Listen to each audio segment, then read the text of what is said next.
ಹೊಲಕ್ಕೆ ಹೋಗ್ತೀನಿ ಅಂತ ಹೇಳಿದವರು ಪೇಪರ್ ಓದುತ್ತಾ ಕೂತ್ಕೊಂಡಿದ್ರಲ್ಲ, ಅಂತದೇನಿದೇನು ವಿಷಯ?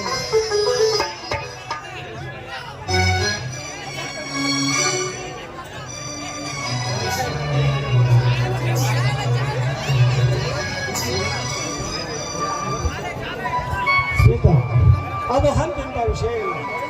8 ದಿನಗಳವರೆಗೆ ಸುರಿದ ಧಾರಾಕಾರ ಬೆಳೆಗೆ ದೇಶಾದ್ಯಂತ ಭಾರಿ ಅನಾಹುತವಾಗಿದೆ. ನಮ್ಮ ರಾಜ್ಯದಲ್ಲಂತೂ ಎಲ್ಲ ನದಿಗಳು ತುಂಬಿ ಹರಿಯುತ್ತಿವೆ.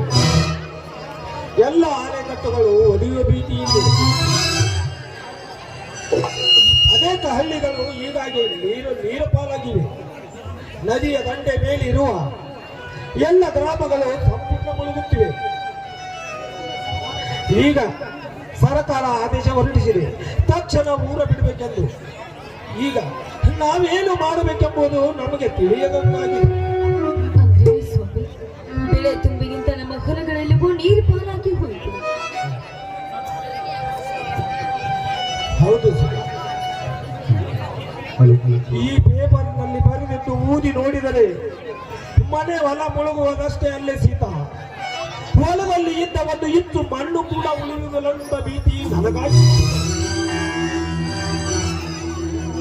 ಹಿಂದೆರಡು ವರ್ಷ ಭೀಕರ ಬರಗಾಲಕ್ಕೆ ತುತ್ತಾದ ನಾವು ಈ ವರ್ಷ ಭೂತಾಯಿ ಕೈ ಹಿಡಿದರೆಂದರೆ ಬಿಡದೆ ಬೆನ್ನತ್ತಿ ಸುರಿಯುತ್ತಿರುವ ಆ ಆರ್ಭಟಕ್ಕೆ ನಮ್ಮನ್ನು ತನ್ನ ಅತಿವೃಷ್ಟಿಯಲ್ಲಿ ಮುಳುಗಿಸಿ ಬಿಡುವಂತೆ ಕಾಣುತ್ತದೆ ಸೀತಾ, ಮುಳುಗಿಸಿ ಬಿಡುವಂತೆ ಕಾಣುತ್ತದೆ. ಹಣೆ ಬರಕ್ಕೆ ಕೊನೆಗಾರ. ದೇವರು ಹೇಗೆ ಇಚ್ಛಿಸ್ತಾನೋ ಹಾಗೆ ನಿಲ್ಲಬೇಕು. ಎಲ್ಲವೂ ದೇವರ ಮೇಲೆ ಭಾರ ಹಾಕಿ ನಿಂತಾಯ್ತು. ಎಲ್ಲವೂ ಅವನ ಇಚ್ಛೆಯಂತೆ ಅದೆಂತ ಧೈರ್ಯಶೀಲ ಆಗುತ್ತೆ.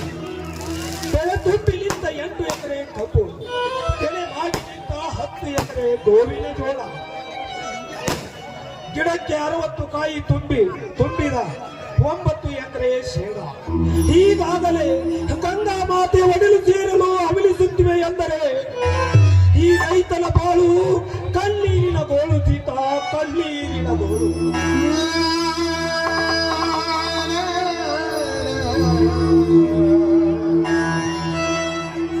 ಸ್ವಾಮಿ, ಅಳಬೇಡಿ ಸ್ವಾಮಿ, ಅಳಬೇಡಿ ಸ್ವಾಮಿ. ಈ ವರ್ಷವಾದ್ರೂ ಚೆನ್ನಾಗಿ ಬೆಳೆ ಬೆಳೆದು ಸಂಪಾದಿಸೋಣ. ನೀವು ಯಾವುದಕ್ಕೂ ತಲೆ ಕೆಡಿಸ್ಕೊಳ್ಬೇಡಿ ಸ್ವಾಮಿ, ತಲೆ ಕೆಡಿಸ್ಕೊಳ್ಬೇಡಿ. ಅದು ಎಂತ ಬುದ್ಧಿ ಮಾತು ಹೇಳಿದೆ ಸೀತಾ ನೀ ನನಗೆ. ಈ ನಿನ್ನ ಬುದ್ಧಿಯ ಮಾತು ಕೇಳಿ ನಾನು ನನ್ನ ನೆಮ್ಮೆ ಬರ್ಮೇ ಬಿಟ್ಟು ಹೋಯ್ತು. ಈಗೆಲ್ಲ ಅಯ್ಯ ಜಗದೊಡನೆ ಈ ಜಗಕ್ಕೆ ಈಶ್ವರ. ನಾವೆಲ್ಲ ಅವನಾಡಿಸುವ ಪಾತ್ರಧಾರಿಗಳು. ಈ ಜಗಕ್ಕೆ ಅವನೇ ಈಶ್ವರ, ಅವನೇ ಸೂತ್ರಧಾರಿ. ಬಂದದ್ದು ಬರಲಿ. ಶ್ರೀ ಗುರು ಮಾರುತೇಶ್ವರ ದಯ ನಮ್ಮ ಮತ್ತೆ ನಮಗೇನು ದುಃಖ, ಧೈರ್ಯವೇ ಅಲ್ವೇನ್ರಿ ನಮ್ಗಿನ್ನು ಪಕ್ಕ. ಸೀತಾ, ಬಿಟ್ಟೆ ನಾನು ಅವರ ಲೆಕ್ಕ ಹಾಡುತ್ತಾ ಹೆಜ್ಜೆ ಹಾಕಿ ನನ್ನಲ್ಲಿ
ಹೌದು ಸೀತಾ, ಮತ್ತೆ ಮಳೆ ಬಂದು ಬಿಟ್ಟಿತು.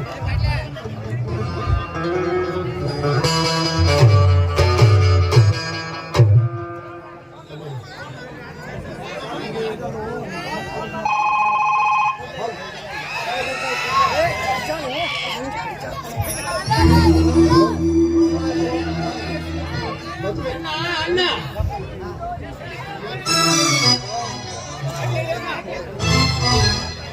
ಯಾಕೆ ಸಹೋದರ, ಯಾಕೆ ಹೆದ್ದಾಡಿ ಬಿಡಿಯಿಂದ ಓಡಿ ಬಂದಿಯಲ್ಲ, ಯಾಕೆ? ಘಾತವಾಯ್ತು. ಇಷ್ಟು ದಿನ ನಾವು ಕಷ್ಟಪಟ್ಟ ಬಾಳೆವೆಲ್ಲ ಹಾಳಾಗಿ ಹೋಯ್ತಣ್ಣ. ಯಾಕಪ್ಪ, ಏನಾಯ್ತು? ಹೊಳೆ ತುಂಬಿ ಬಂದೇ ಬಿಟ್ಟಿದ್ದ. ಹೌದಣ್ಣ, ದಡದಲ್ಲಿರುವ ನೀರು ಬರೇ ಒಂದೇ ಸೆಕೆಂಡ್ನಲ್ಲಿ ನನ್ನ ಎತ್ತಿನ ಗಾಡಿಗೆ ಬಂದು ಬಿಡಿಯಿತ್ತು. ಅಯ್ಯೋ ಶಿವ ಶಿವ, ನೀನ್ ಹೇಗೆ ಬಂದೆ ತಮ್ಮ ಅಲ್ಲಿಂದ? ಶೆಟ್ಟಿನಲ್ಲಿದ್ದ ದನಕರಗಳು ಗತಿ ಏನಾಯ್ತು?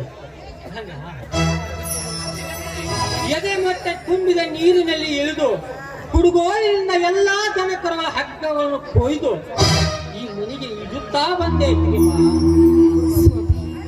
ನಮ್ಮ ದನಕರಗಳು ಏನಾದ್ರು ಮನೆಗೆ ಬಂದಿದ, ಏನು ಮಾಡುದು ಸ್ವಾಮಿ? ಮುಂದೇನ್ ಮಾಡುವುದು? ನಮ್ಮ ಎತ್ತುಗಳಿಗೆ ಎಮ್ಮೆಗಳಿಗೆ ಏನೂ ಆಗೋಲ್ಲ ಅಜ್ಜಿಯಮ್ಮ, ಅವೆಲ್ಲ ಇಡುತ್ತಾ ಮನೆಗೆ ಬರುತ್ತೇವೆ. ಆದ್ರೆ ಸಣ್ಣ ಕರಗಳು ಈದು ಬರುವುದು ತುಂಬಾ ದುರ್ಬಲ. ಅಯ್ಯೋ ದುರ್ದೈವವೇ, ತರ ಕಳೆದುಕೊಂಡು ಬಾನರದಲ್ಲಿ ದನಗೊಳಿಲ್ಲ. 10 ನಿಮಿಷದಲ್ಲಿ ತುಂಬಿ ಹರಿದು ಬರುವ ನದಿ ನೀರು ನಮ್ಮನ್ನ ಆಘಾತಕ್ಕೆ ಕಾರಣವಾಯಿತು. ಆ ಬೆಳೆ ತುಂಬ ನಿಂತ ಪೈರು ಧ್ವಂಸವಾಯಿತೆ, ನದಿ ಪಾಲಾಯಿತೆ. ಈಗೇನು ಮಾಡಲಿ ಮಾರುತೇಶ್ವರ? ಮಹಾಪುರುಷನಾದ ನೀನು ಕಣ್ತುಂಬಿ ಹರಿಸಿದ ನಿನ್ನ ವರದ ಹಸ್ತ ನಮ್ಮ ಮೇಲೆ ಇದ್ದರೂ ಕೂಡ ನಮ್ಮ ಲಾಭದ ಪೈರು ಧ್ವಂಸವಾಯಿತೆ. ಹೇಳು ಮಾರುತೇಶ್ವರ, ಈಗೇನು ಮಾಡಲಿ? ಆತ್ಮಹತ್ಯೆಗೆ ಶರಣಾಗಲೇ? ಇಲ್ಲ, ಮಳೆ ಬೆಳೆ ಎಂದು ರೇಗಾಡಿ ಚೀರಾಡಿ ಪ್ರವಾಹದಿ ಹೋಗಿರುವ ನದಿಗೆ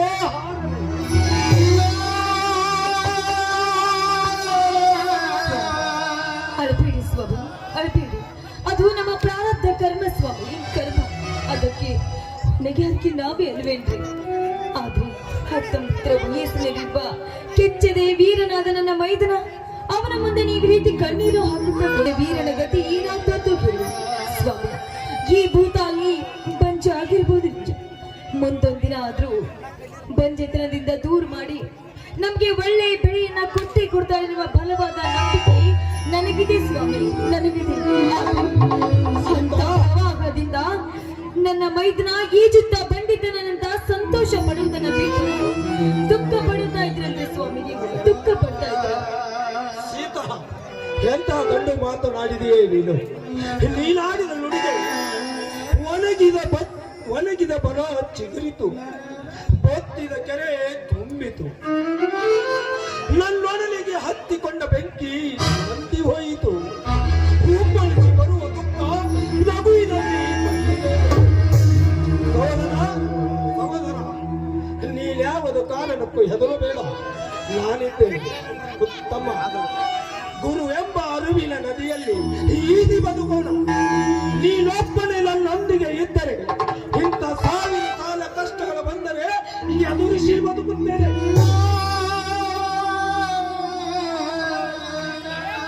ನಿಮ್ಮಂತ ಅನ್ನ ಅತ್ತಿಗೆರ ವರದ ಹಂತ ನನ್ನ ಮಸ್ತಕದ ಮೇಲಿದ್ದರೆ ನಾನು ಯಾಕೆ ಹೆದರಲಿ? ಇದೆಲ್ಲ ಪ್ರಕೃತಿಯ ವಿಕೋಪ, ಅದಕ್ಕೆ ನನ್ನ ಹೃದಯೆಲ್ಲ ನಾಶವಾಗಿ ಹೋಯಿತು. ಪ್ರೀತಿಯಿಂದ ನಾ ಉಂಡಿದೆ ಉಣಿಸಿ, ತಿಂದಿದೆ ತಿನಿಸಿ, ಬೆಳೆಸಿದ ನನ್ನ ಪ್ರೀತಿ ರಾಮ ಲಕ್ಷ್ಮಣ ಎಂಬ ನನ್ನ ಹೆಸರು ತುಂಬಿದ ಹೊಲ ಹಾಲಾಯ್ತು ಆಯ್ತಿದೆಮ್ಮ, ತುಂಬಿದ ಹೊಲ. ಈ ಕಿಚ್ಚನ್ನು ನನಗೆ ಆರಿಸಿಕೊಳ್ಳಲು ಸಾಧ್ಯವಾಗುತ್ತಿಲ್ಲ ಎಂಬ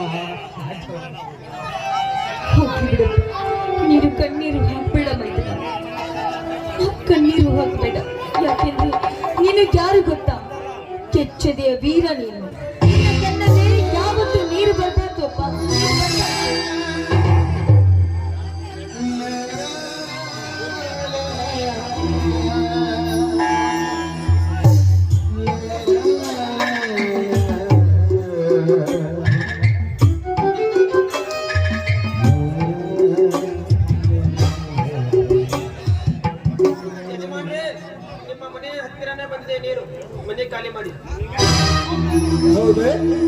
ಮನೆ ಖಾಲಿ ಮಾಡಬೇಕೆ?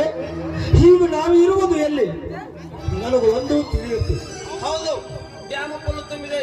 ಇಳಕಲ್ ಡ್ಯಾಮ್ ಜಲಾಶಯ ಫುಲ್ ತುಂಬಿದೆ. ಅದಕ್ಕಾಗಿ ಮನೆ ಖಾಲಿ ಮಾಡಬೇಕು. ಆಯ್ತು. ಬೇಗನೆ ಖಾಲಿ ಮಾಡಿ ನಿಮ್ಮ ಪ್ರಾಣ ಉಳಿಸಿಕೊಳ್ಳಿ. ಆಯ್ತು ಸರ್.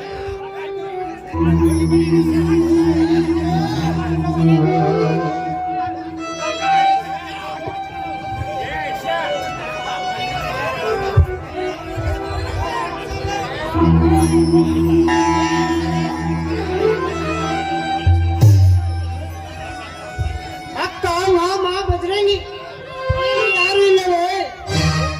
ನದಿಯ ನೀರು ಮನೆಗೆ ನುಗ್ಗಿತಂತೆ. ಸರ್ಕಾರ ಬೇರೆ ಕಡೆ ಹೋದರೇನು? ಏನಾದ್ರೂ ಅನಾಹುತ ಮಾಡಿಕೊಂಡಿರಬಹುದೇ? ಏನು ಮಾಡಲಿ? ಈಗ ನನ್ನ ಶಿಕ್ಷಣಕ್ಕೆ ಹಣ ಬೇಕಾಗಿದೆ. ಯಾರನ್ನು ಕೇಳಲಿ? ಏನು ಮಾಡಲಿ? ಇಂಟರ್ವ್ಯೂ ಬೇರೆ ಬಂದಿದೆ. ಅದರ ಖರ್ಚಿಗಾಗಿ ಹಣ ಬೇಕಾಗಿದೆ. ಏನು ಮಾಡಲಿ? ಎಲ್ಲಿ ಕೇಳಲಿ? ತಂದೆ ಎಲ್ಲಿದ್ದಾನೆ? ತಾಯಿ ಇಲ್ಲದ ಬದುಕು ಬಡಾಗಿ ಹೋಯ್ತು. ಏನು ಗೊತ್ತಿದ್ದಂತೆ ನನಗೆ? ಇಲ್ಲ, ಎಲ್ಲ ಮಾವಂದಿರು ಎಲ್ಲಿದ್ದಾರಂತ ಮೊದಲೇ ನೋಡ್ತೇನೆ.